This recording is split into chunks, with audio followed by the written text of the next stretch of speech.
All right, so I am going to start recording, and this is Lisa Moe. So Lisa, when you are ready. All right, let's jump into it. Hello, welcome to Social Emotional Networking. If you have seen any of my sessions before, I have updated this, especially even a year ago at OCQ, completely different world. I think we could all agree. So hopefully if you've seen me before, welcome back. If you haven't, I'm Lisa Moe. I'm known on social media as @MissMoTeaches. So welcome. Starting with our little start here, just want to check in on all of you.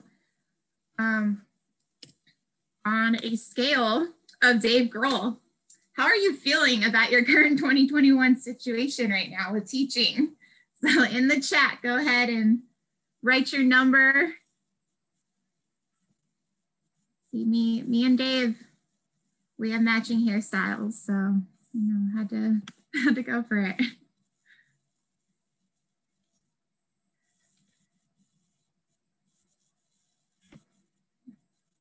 I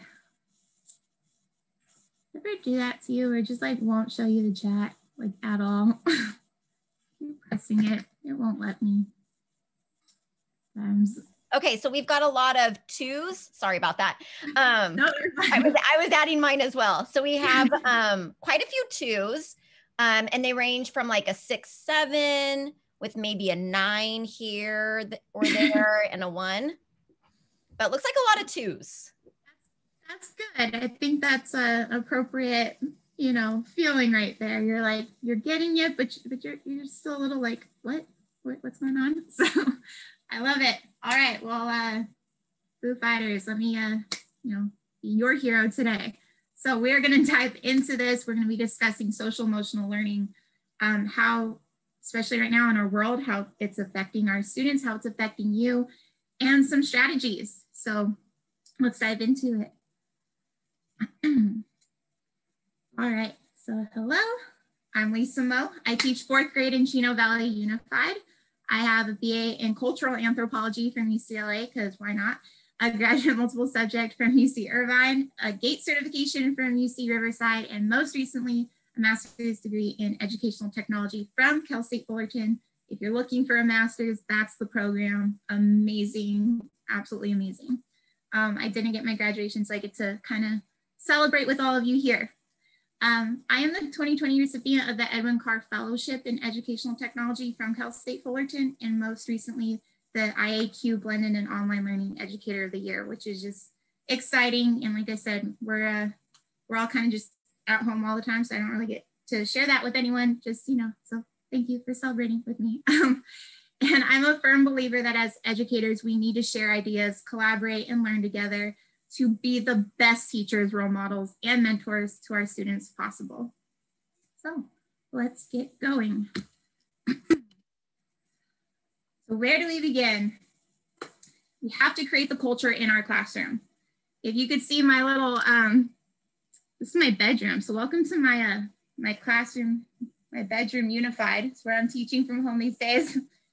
We have our Yes You Can, we have Rocky, we got our Coach Wooden's Pyramid of Success. Building in these motivational pieces into your classroom to build a culture. In my classroom, our 2 class mottos are Yes We Can, or Yes You Can, Yes I Can, and to be kind. And that really is what I teach from. Everything we do has these 2 aspects in it. And it's important that I lead with that. So from day 1, we know what's our class motto on 3, 1, 2, 3, yes, we can. This is who we are, and it builds a camaraderie within our classroom. One of the ways that I want my students to know who I am and kind of see my personality, if you follow me on Twitter or Instagram, or you've seen me, I love to get creative, to dress up, to have fun, and let my students see that I am human. And, I wasn't just, put on earth as a teacher. I was a child just like them, grew up, and I have my passions. So I have fun with them, and I allow them to have fun back and get creative. So as you see, we have our Rocky. We look to Rocky Balboa for why not? Because it's not about how hard you get hit. It's about how hard you can get hit, how much you can take and keep moving forward, because that's how winning is done. So that is one of our speeches that we say, and I say that to all of you educators. Right now, we are being hit hard. So it's not about how hard you can hit, it's about how hard you can get hit. So keep moving forward, teachers. I always send out a flip grid beforehand. Back in the day, when we would be able to see our students, we would have meet the teacher, and I would hand out a QR code with a flip grid introducing me, what was to expect for, our school year, what our motto is. This year, I just emailed it out, and then I challenged them, make a flip grid back. Who are you? What do you like? I don't want to know like school. Who are you? From there, I'm already building a relationship with my students. And I always leave a little Easter egg in each of my intro videos, which is our class theme song. So I will get to that in just a moment. You couldn't tell by my Dave Grohl, I love music. I love rock and roll. I love pop music. That's played a lot in my classroom. Why? Because it's all part of building a family and a team within your classroom. So going into our class theme song, I'll spare us because I know today is just going, but I will share my slides to you so you could see. Each year I have a different theme song with my students. Starting with the first year, we played Champion with Carrie Underwood and Ludacris. That was like, you could play it, every kid is singing along. Second year, we had High Hopes by Panic at the Disco. Last year, we had This Is Me from The Greatest Showman, but the New Found Glory version, just because it's a little faster. And this year, we have Title Holder by The Interrupters.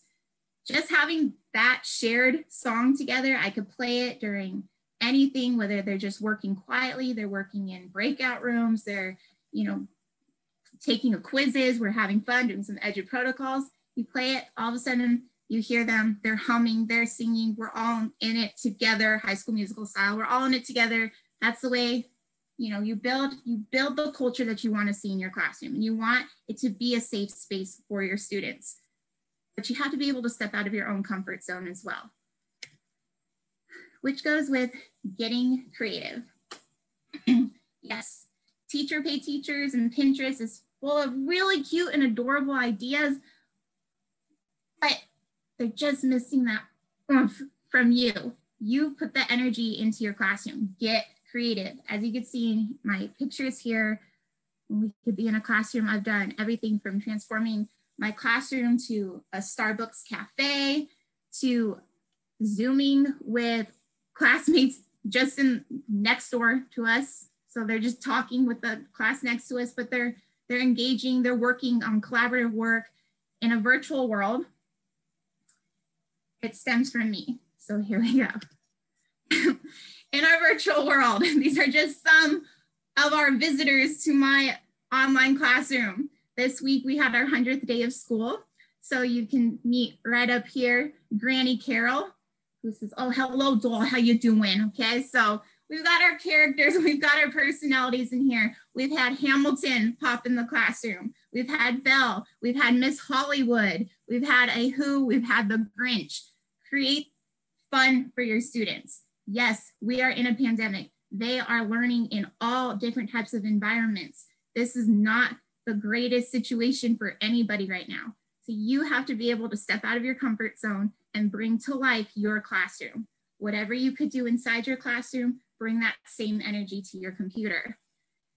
Every Friday we have Fun Friday. This is where our dress up days come in. It started with me at first. Yeah, I had some students that kind of looked at me like, yeah, I'm never gonna dress up. Okay, we're over 100 days in. Every single one of us on Monday, we're dressed like our senior citizen selves. Not one of us used our normal voice all day. We stayed in character, had so much fun. That's the family you want to create in your classroom. That's that social emotional learning, for them to feel comfortable, to be themselves, and to accept others around them. Find common interests and make connections with your students. I have permission to show this precious, adorable little face here. Any pictures or videos that you see today, I have complete permission, so don't worry. I always make sure of that. Earlier this year, this little guy, we were talking about some of our favorite things, and while most of my students were talking about how they enjoy, Minecraft and Roblox and Among Us, he was so timid to tell everyone that he likes Pee Wee Herman. Okay, not a lot of my students even knew who that was, but guess what? Miss Mo does. I was all about that. And so what he didn't realize is once he saw that I was just as excited that I know exactly who Pee Wee is, we found out that we were at the same live show last February before our world shut down, before we even knew each other. And I will give you guys a little background information on myself. This is my first year at this school. I transferred schools this year. I'm coming in where these kids don't know me at all. These families do not know me at all. I do not know them. So it's really about how you're approaching your classroom and your students. This moment, from the second we found out that we were both at that same show, we said, okay, after lunch, we got to put on our Pee Wee gear. So we came back from lunch dressed as Pee Wee. So excited. From there, all the kids were into it. We're laughing, we're joking, we're finishing off our, social studies lesson, saying, I know you are, but what am I? Having a good time. I was given permission to share this on my social media. Pee Wee Herman reached out to us, and he, you could read it here. I was so excited. My brothers, that's our thing as well. And he ended up sending a little gift to my student. Okay. This little moment of just letting my student feel comfortable to share what he liked became something that's going to stay with him forever. So it's those little moments of making them feel accepted and safe and just building a relationship with them, connecting with them. A common interest, so silly, became the biggest impact. So get to know the students and the faces within your classroom. So my session is social emotional networking. Why social networking? Why social media? When I talk about this, it is not saying to get my students on a social media. No, I do not want my fourth graders, on Facebook or, Instagram or anything. It's about how you're approaching yourself to meet other educators in the world and to build that confidence, kindness, compassion, global curiosity, empathy, and acceptance within your classroom just by meeting. I know I have Valerie's son here, I have Angela, beautiful women that I've met through social media. We've become friends, we collaborate, we work together, we build off each other. That's what I take back into my classroom. I see them, I'm inspired by them, I move it into my classroom. That's what we're talking about today. As I said, don't be an internet wallflower. I was in a session earlier. We asked if they were on Twitter. It's okay if you're not, but now's the time to get on. There are amazing educators out there. There's Twitter chats, Instagram hashtags. In this pandemic, I was so anti-TikTok. I was like, nope, will not do it. I can't. Okay, it suckered me in 2020, one more thing added to me. Now I'm on TikTok, met a great group of educators on there. Once a month, we have a dinner over Zoom, just getting to know each other all across the globe. It's just a way to meet, and I'm getting ideas.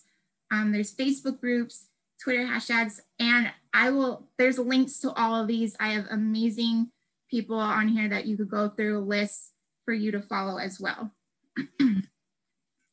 So for me, it all started with Twitter. And through a shared interest of Flipgrid. If you are using Flipgrid, it's amazing. Flipgrid knows that I have an unhealthy obsession with them. I write them all the time. If you are using Flipgrid, get on it, or not using it, get on it.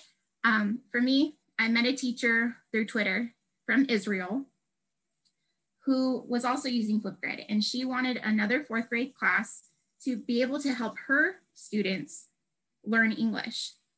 And so by connecting, we were able to bring our classes together. So before we could even get my students though to start connecting to other students, they have to be comfortable on the camera themselves. So I always start by creating these little areas and platforms for my students to start using their voice, to start building that confidence. One of the things that I do in my classroom is I love to bring in guest speakers. Pre-pandemic, me and Zoom, we go way back. I've had everyone from Olympians to biologists to, famous, an astronaut. We've had it all. We've had it all in my classroom, and we're still going. And we tie it in with the pyramid of success. As I said, I went to UCLA. I use this to guide me. I love to use it to guide my students. Having this thing for them to look at what does it mean to be your personal best, and being able to see what other people and how they define success is so important for my students to connect and see the outside world and people that represent them. From there, as you can see, my students are able to talk and start gaining that confidence to ask questions and meet people that break down the four walls of our classroom. Get innovative. When I'm telling you, get innovative to get your students' confidence built up. Have Flipgrid challenges, coding book reports, historical podcasts, student-led gamification, math tutorials, room transformations, presentations. We love Shark Tank in my class. Oh, did it go off? I don't know. I'll put it back up. Oh, it says the host disabled my ability to share my screen. Oh, okay. Let me, hold on. Sometimes.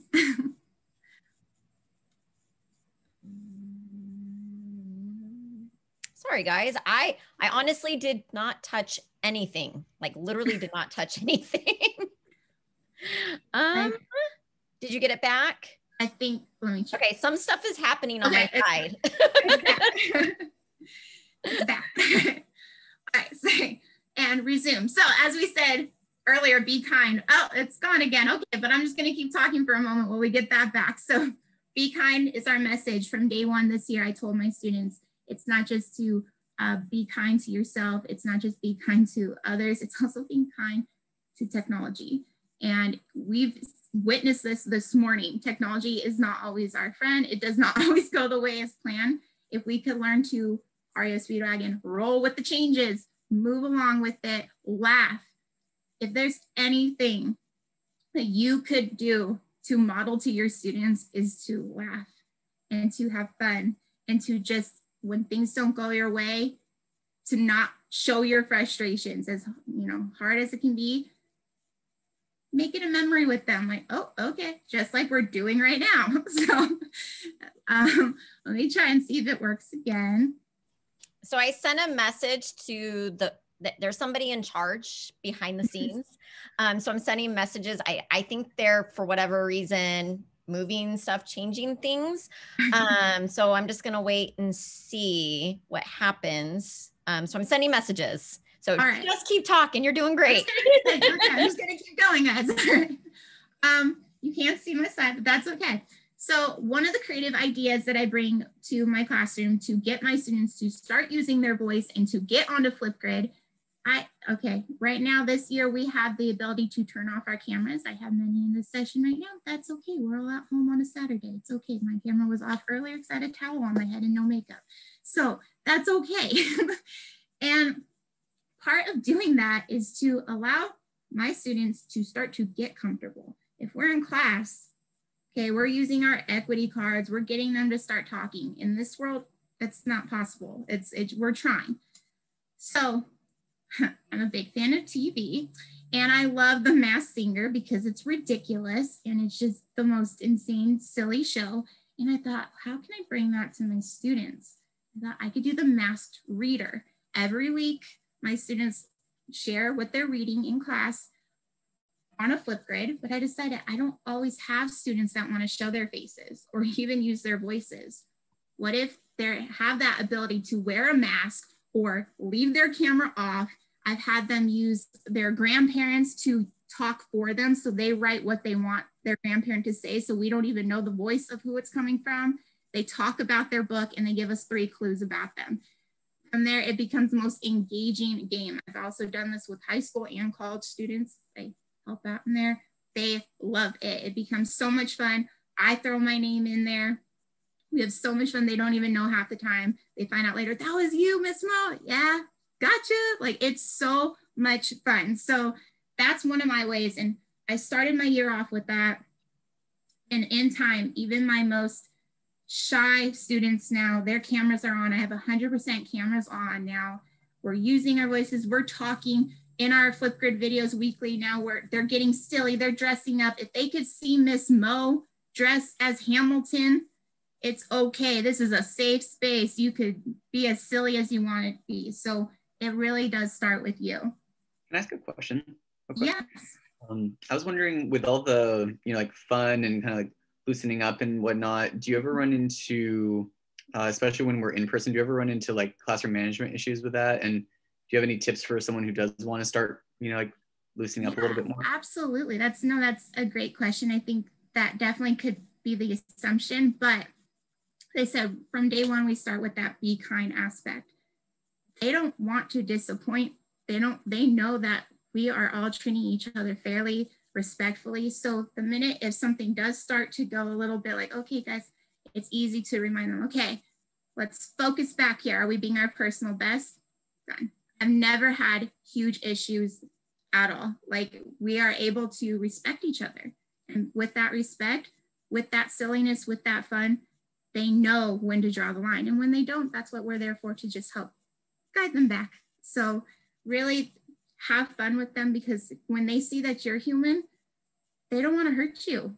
They don't want to disappoint you. They don't want to hurt each other. When we all learn that we all come from different backgrounds and situations, and especially we've had a lot of talks this year about that, because we're all getting insight into each other's lives through the computer. And when we have cats crawling across the computer screens and dogs barking in the background, and I have a student that literally every day after lunch has to sit with their little sibling bouncing them because mom has work at that same time. We're all getting to see the human side. So it's just keep reminding them we're all going through this. So we all still need to, though, be respectful of each other. And I have a million ideas for you. So come talk to me. I can always help you with that, but just have fun with them. Lisa, really quick. Yes. So 2 things. If you share your link with me, I can try to share my screen for you. And then the second one is, you mentioned equity cards. Yes. Glad you asked. Okay, so I'm going to send you my link. See if you got that. I have all my students' names on equity cards. I also use Siri. I have, the popsicle sticks. It's just a way to get my students engaged. I'm in a district that we're really focused on getting every student speaking and not opting out. However, I also have my reservations on that. In my classroom, we try. I always say that, just try.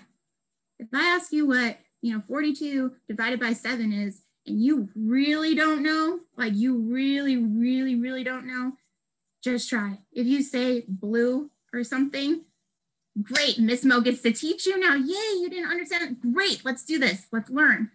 It's all how you approach it. So I use my equity cards.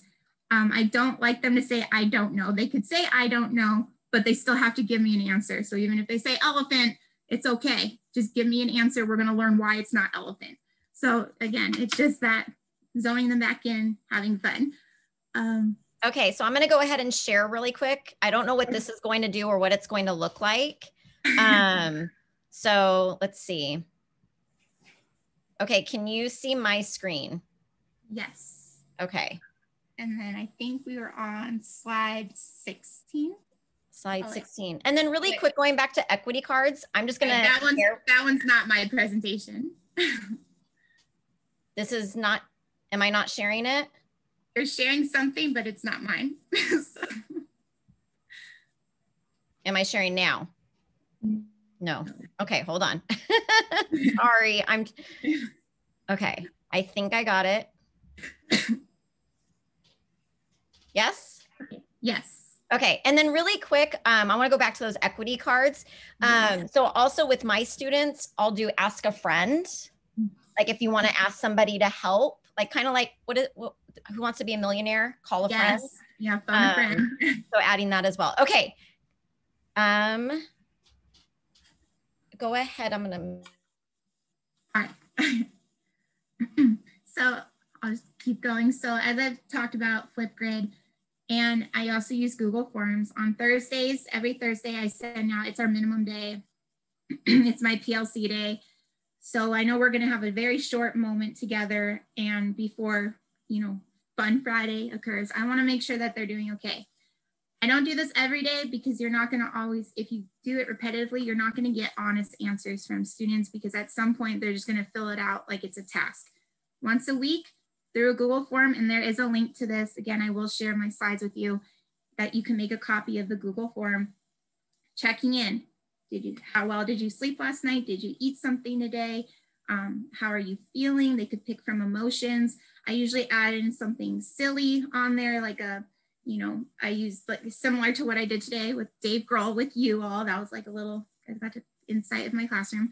I'll use funny pictures and tell them, okay, give me, you know, on this scale, how are you feeling?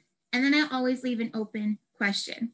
Now, my favorite was a few weeks ago with everything that's gone on with our capital, everything. I was really concerned that night of how to approach this with my students. There's going to be a lot of questions. I wanted to make sure to be there. And to give you insight, yes, this is going to kind of give you guys insight on my age and everything, but I teach fourth grade. Reason I became a teacher is because when I was in fourth grade, 9/11 happened, and me and my classmates had a ton of questions, and we were shut down. We were told that we were too, don't worry about it. You don't need to worry about it. You're a kid, don't worry. It's nothing to concern with you.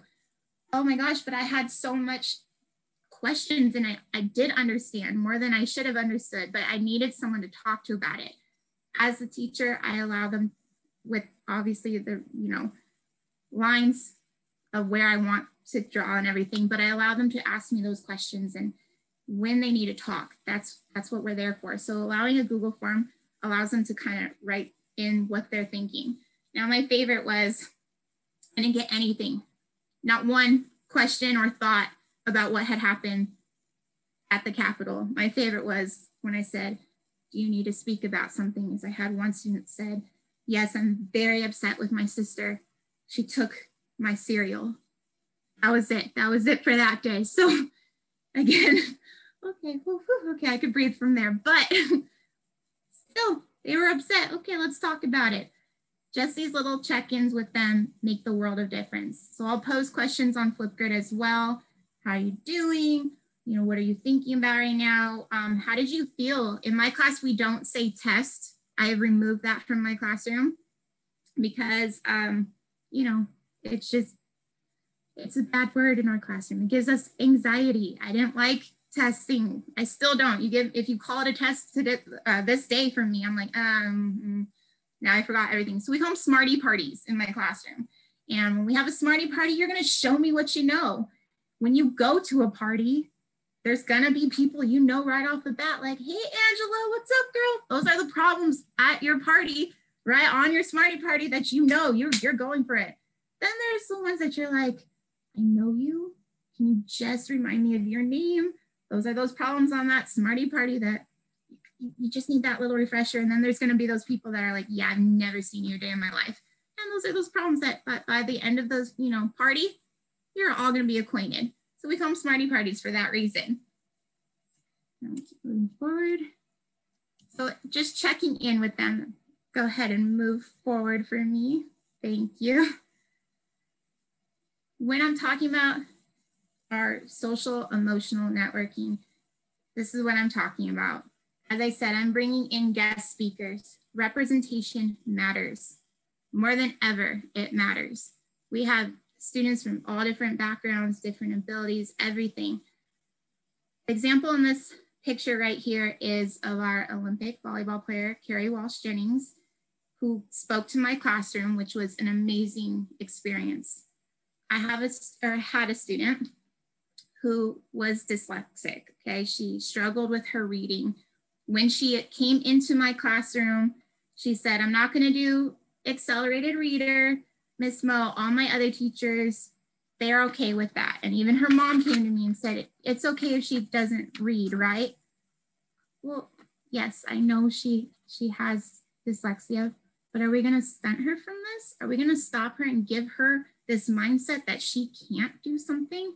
No, we're not, because we are a yes, we can classroom. And I said, oh no, you're gonna read. You're gonna read. We started working. was this day in particular. Carrie Walsh admitted that she has dyslexia. And I'll never, ever, ever forget my student's face as she looked over at me. And of course, the other students in our classroom, they weren't very much aware of my students',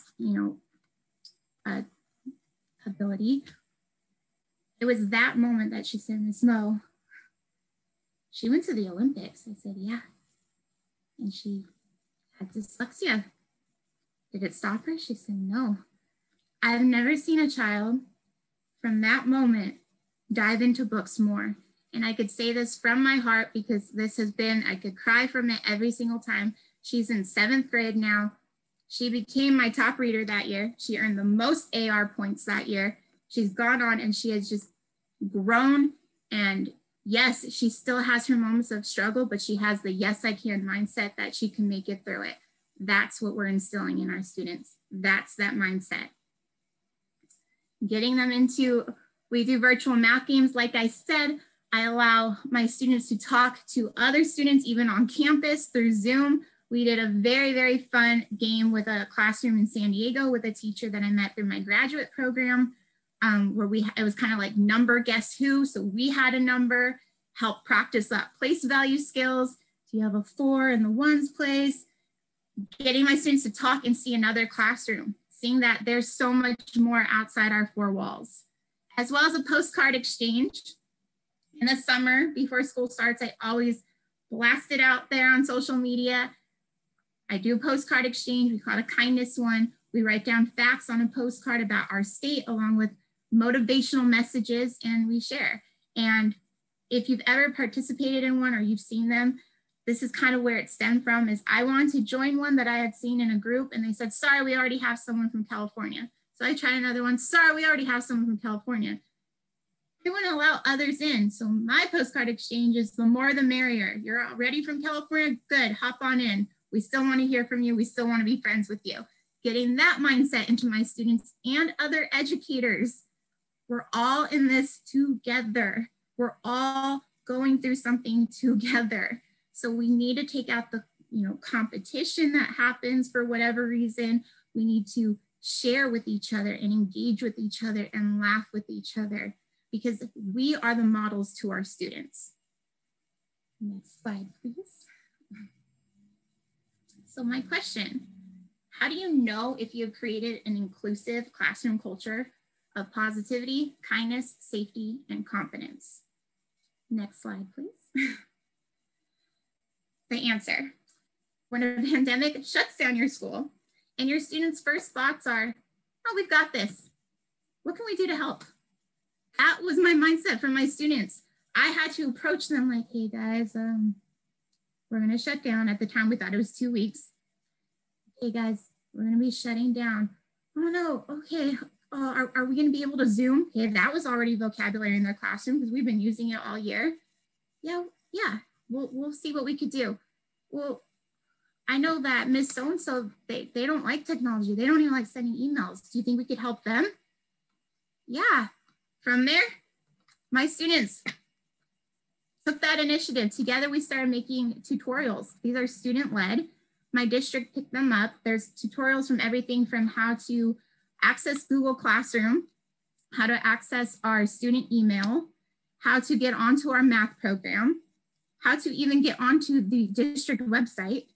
Okay, all these little things that were helping families, other teachers, and other students across my district.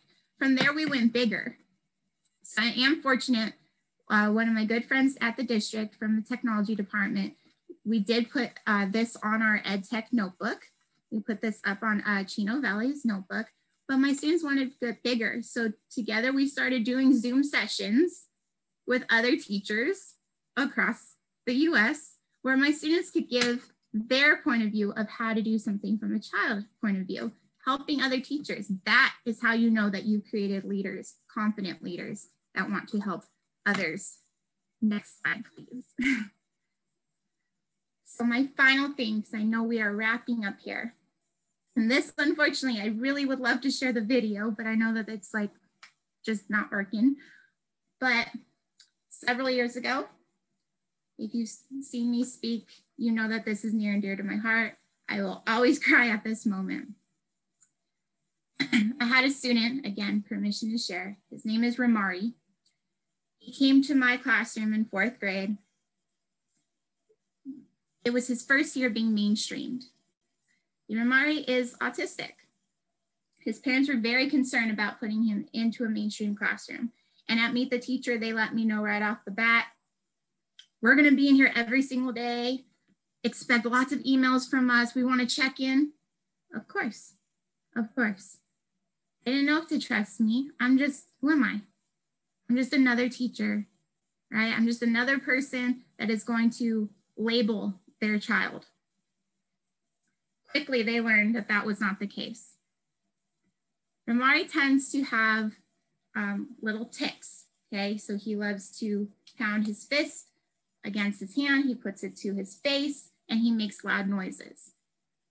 To his classmates, because I've instilled in my classroom, we accept everybody, we love everybody exactly how they are, there was never question. Now there was a little bit of like, can you stop doing that right now? From other students. Ramari's a little different than us. They didn't know. The thing about Ramari that made him so special is that he did not know that he had autism. His parents, they wanted him to come to that on his own at some point, ask questions. He's a very bright boy, very, very bright. He was also shy. Throughout the year, I said, through our Yes You Can mindset, our dance parties, our Smarty parties, our confidence boosters through Flipgrid, I was watching him grow and grow and grow.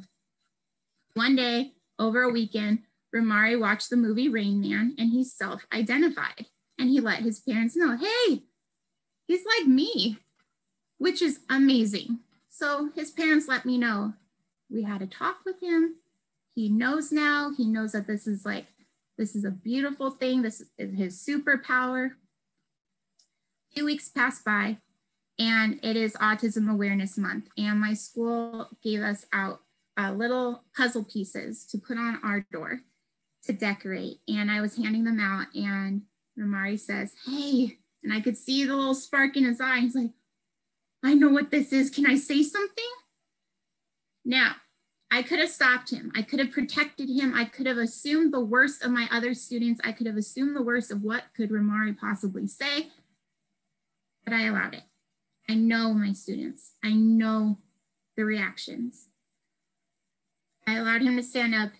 I was not expecting the speech that he gave though. I was expecting like something simple. This is autism. I have autism. No, he explained in detail to his classmates what that meant, that it is a superpower and it is something that they would be lucky to have too, just like him. He explained why he did this. And he said, I know you think it's weird, but I enjoy it. That means I'm having a good time. I could see the light bulbs in my students go off of like, they're making that connection. I started to record this moment to show his parents because I was crying. I'm in the back. They don't even see me. I'm recording.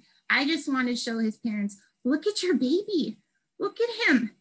The boy that we all put labels on, look at him prove us all the yes, we can mindset. What I was not expecting is my other students' reactions. And I wish you could see the video. I encourage you to go see it. Beautiful moment of my students raising their hands with questions and he's like calling on them. They're saying, well, we like you just the way you are. And it doesn't matter what you do. That's who you are. Yes, we can. Be kind came together that day. That purpose of me becoming a teacher came together that day. What we were not expecting is I was able to share it. I wanted to share it on my social media because I know it was only on my own Facebook and I got permission from every parent in my classroom because I do have many friends that have their own children with autism or they teach students and I just wanted them to see. I was not expecting it to blow up the way it did. Yes, we went viral. Yes, it was exciting. We were on Good Morning America and we were on HLN and we were on Nighttime News with Lester Holt came to our classroom. Yes, all that was exciting and it was a memory that I'll cherish with my students forever, but something I wanted my students to know at that moment as all of that was happening and it was exciting for all of us is why is this a news story? Why is accepting students and being kind to each other news? Why is a student talking about his autism? Why is that? Why? Because clearly we do not have enough kindness in our world that when we see it, it becomes a news story.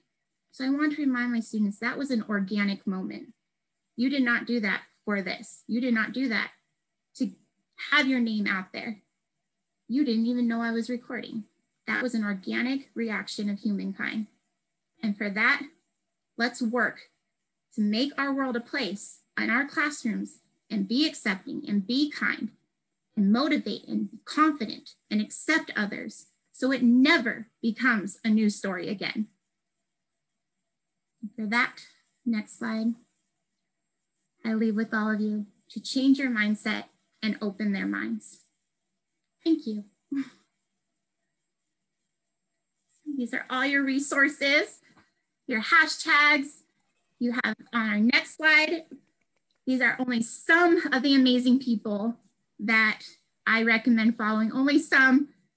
If you're not on here, please don't. My brain is everywhere, but I love you. And I just go through my Twitter. I have an amazing PLN. Thank you so much.